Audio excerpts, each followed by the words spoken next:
सभी लोगों को मरनाता छोटा प्रार्थना करेंगे। प्यारे प्रभु जी, मैं धन्यवाद करता हूँ पिता इस समय के लिए। प्रभु तूने मैं दिया प्रभु जी तेरा वचन आज स्वर्गारोहण है प्रभु, उसके बारे में सभी सुनेंगे। और प्रभु जी मैं बोल रहा हूँ, मुझ पर तेरी आत्मा रख, सुनने वाले सभी के ज्ञान खोल दे प्रभु जी, उनका दिल खोल दे प्रभु जी, उनको हिम्मत हिया और आशीष कर। यीशु के नाम से मांग को सुनो, कबूल कर, आमीन।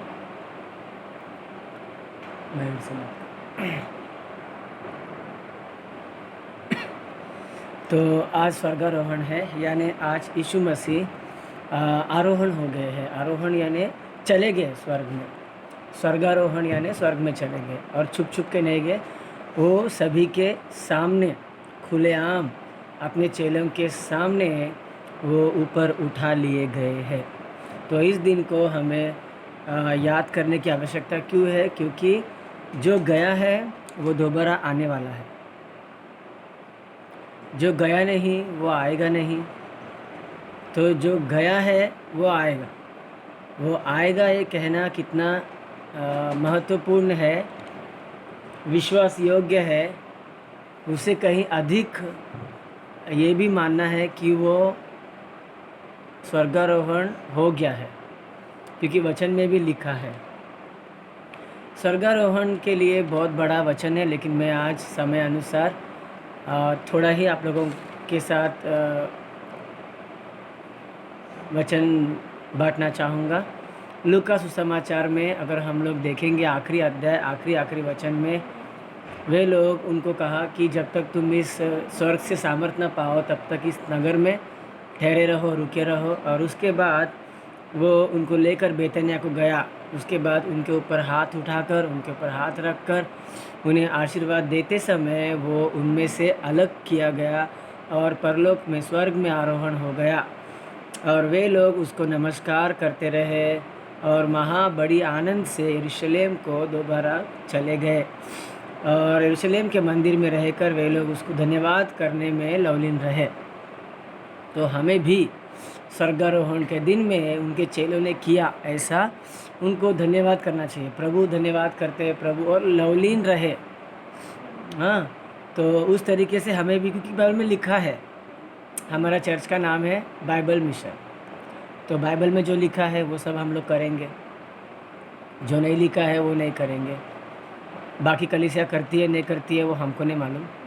हम जो अपने कलीसिया के नाम के हिसाब से जो ये बाइबल में लिखा है वो सब हम लोग कर रहे हैं, मान रहे हैं, ये अच्छी बात है। तो सबसे पहले आज हम लोग उनको याद करेंगे, भक्त लोग, यीशु मसीह के अलावा किसका आरोहण हुआ है क्या। तो जैसे ही आरोहण का बात निकलता है तो एलिया नबी जो है एलीशा के सामने आरोहण हो गया। उनके आरोहण होने में बहुत गहराई वाली बात छुपी है, ठीक है। तो सबसे पहले आरोहण को याद करते समय हमें ये याद करना है कि यीशु मसीह स्वर्ग में गया और किधर भी नहीं गया। तो अपने परिवार से भी जो लोग जाएंगे वो स्वर्ग में जाएंगे और किधर नहीं जाएंगे। और जब यीशु मसीह अपनी कलीसिया को लेने के लिए आने वाला है दोबारा, तो जो पहले गए उनको वो लेकर आएंगे, ऐसे बाइबल में लिखा है। तो हमें विश्वास करना चाहिए, क्योंकि यीशु ने कहा कि जिस प्रकार से मैं जा रहा हूँ उसी प्रकार से मैं आऊँगा भी। उद्धारकर्ता जन्मेगा कितने साल पहले भविष्यवाणी हुई थी और जन्मा। एशिया में भविष्यवाणी हुई थी, एशिया के बाद कितने सारे किताबें, फिर मलाकी, उसके बाद नया नियम के पहले जो समय काल है वो निशब्द काल है। बहुत सारे साल तक, मेरे ख्याल से 300 या 400 साल तक कोई आवा दर्शन बिर्शन नहीं था। उसके बाद मत्ती सुसमाचार में स्वर्गदूत के ज़रिए प्रभु यीशु मसीह का आने का, आगमन का प्रचार, सुसमाचार बांटा गया। तो सीधे हम लोग वचनों में जाएंगे। दूसरा राजा का किताब, उसका दूसरा अध्याय,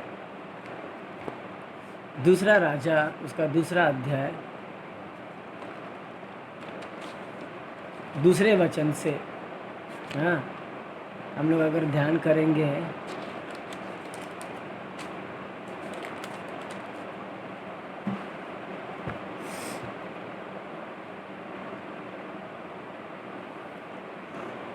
दूसरा राजा उसका दूसरा अध्याय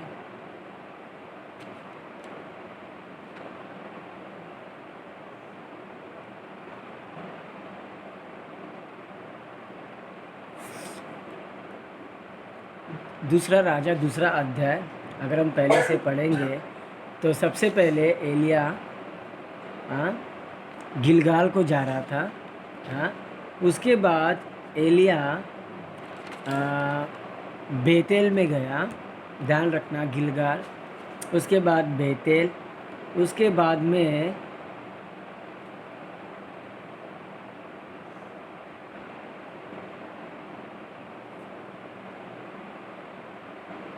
वो एरिको को गया।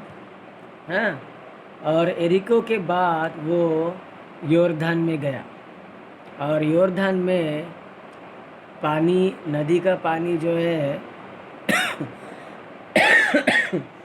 वो 2 भाग हो गया।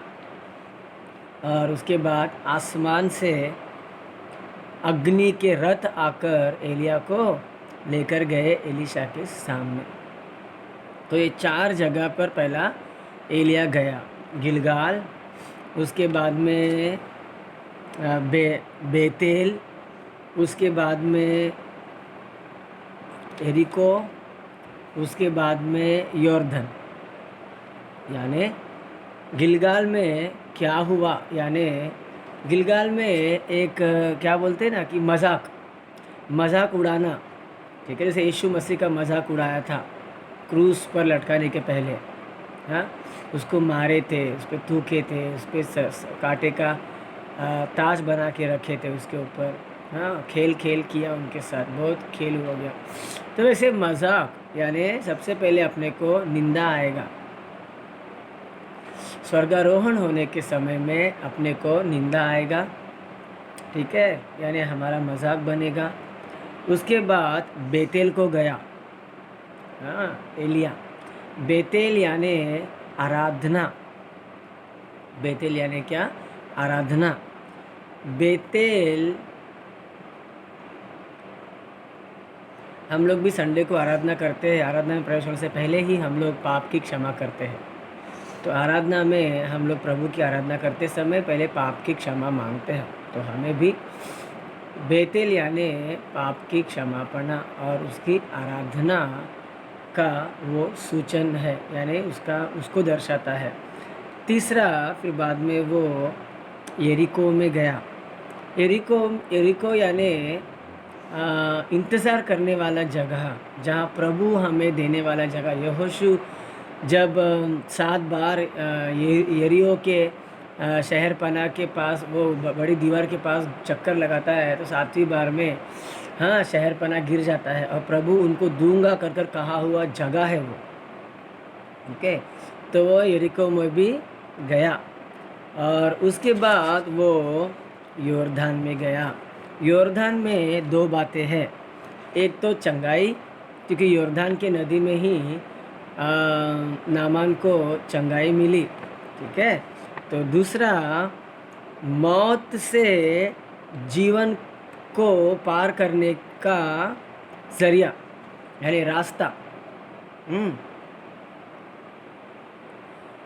और यानी योर्दान से चला गया वो, तो मौत नहीं हुआ उनका, मौत से आगे जीवन को, मौत के आगे जीवन को और लांग कर जाने वाला जगह।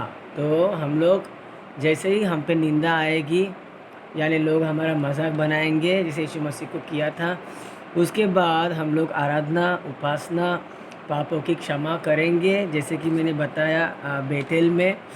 और उसके बाद यरीको में उसका दिया हुआ वचन पूरा होना हम पर कि मैं तुम्हें वो जगह दूंगा। यीशु मसीह ने कहा ना यूहन्ना 14 अध्याय में कि डरो मत, मैं तुम्हारे लिए निवास, रहने की जगह बनाने को जा रहा हूँ, ताकि मेरे साथ साथ तुम भी वहाँ रह सको। तो हमें वहाँ रहने के लिए जगह यीशु मसीह खुद तैयार कर रहा है। तो आप उस काबिल होना चाहिए कि यीशु मसीह अपने हाथों से मेहनत कर बनाया हुआ घर में हम रहने के योग्य तैयार होना चाहिए, इसे स्टेप बाय स्टेप, सीढ़ी दर सीढ़ी, यानी गिलगाल, निंदा, हाँ, बाद में बेतेल यानी आराधना, माफ़ी, उसके बाद यरीको यानी हमें देने वाली जगह, हाँ, उसके बाद योर्दान। तो ये 4 जगह से एलिया और एलीशा दोनों आपस में गए थे। एलिया बोलता है कि मुझे यहोवा ने कहा कि यहाँ पे आने के लिए, हाँ, बेतेल में आने के लिए, तो बेतेल जाता है। फिर बेतेल के पास से बोलते मुझे यहोवा ने कहा कि यरीहो में आने के लिए, फिर यरीहो जाता है। फिर बोलता है कि यहोवा ने कहा मुझे यॉर्दन आने के लिए, जाने के लिए, तो यॉर्दन जाता है। अब आखिरी में वो जगह है यॉर्दन में, एक तो वहाँ पर चंगाई है। चंगाई यानी याकूब की पत्री में लिखा है, देखो आखिरी वचन में हम चंगाई की वचन पढ़ते हैं कि अगर तुम्हें दुख है, हाँ, तो प्रार्थना करो, वो भजन गाओ। अगर तुम्हें कोई खुशी है तो भजन गाओ।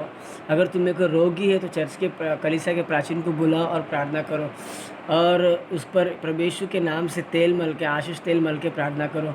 विश्वास भरी प्रार्थना रोगी को चंगा करेगा, और अगर उसने कोई पाप भी किया हो तो उसके लिए वो क्षमा की जाएंगी और वो रोगी उठ खड़ा हो जाएगा। ये 2 बात विश्वास के ज़रिए हम लोग याकूब की पत्री में पढ़ते हैं। वैसे ही यॉर्दन जो है, एक तो चंगाई, ऊपर से सामर्थ यानी एक रास्ता, आगे चलने का रास्ता, जीवन की ओर का रास्ता है, और चंगाई लेकर सामर्थ पाने का है। यीशु मसीह ने कहा चेलों को, जब तक तुम स्वर्ग से सामर्थ ना पाओ इसी नगर में ठहरे रहो, यहाँ वहाँ जाने की ज़रूरत नहीं है। आज लॉकडाउन है, ठीक है, कितने दिन से हम लोग चर्च नहीं जा रहे हैं, हाँ, तो इस घर में प्रार्थना चल रहा है, उस घर में प्रार्थना चल रहा है, किसी और घर का कलीसिया, कोई और चर्च के लोग, कोई और भाई, कोई और बहन आएंगे। ऐसा हमारा विश्वास अविश्वास आगे पीछे नहीं करने का, सब जगह एक ही परमेश्वर है, ओके, सब जगह एक ही परमेश्वर है, और एक ही घर में रहने का, एक ही घर में रहने से परमेश्वर हमें आशीष देगा, और स्वर्ग से सामर्थ पाने का दिन है। आज के दिन के बाद, आज से लेके, कल से लेके 10 दिन तक पवित्र आत्मा उंडेलने वाली प्रार्थना होगी, ठीक है। फिर 10वें दिन में, हाँ, पवित्र आत्मा धरती पर लोगों के बीच में आया हुआ दिन होगा। वो दिन को भी हम लोग पेंटेकोस्त नाम से जानते हैं, ठीक है। प्रेतों के कार्य में पहली बार पवित्र आत्मा उतर के आया। 120 लोग जब अटरिया पे बैठ के प्रार्थना करते थे, तो वो पवित्र आत्मा बड़ी हवा सा आया और वो घर पूरा गूंज उठा।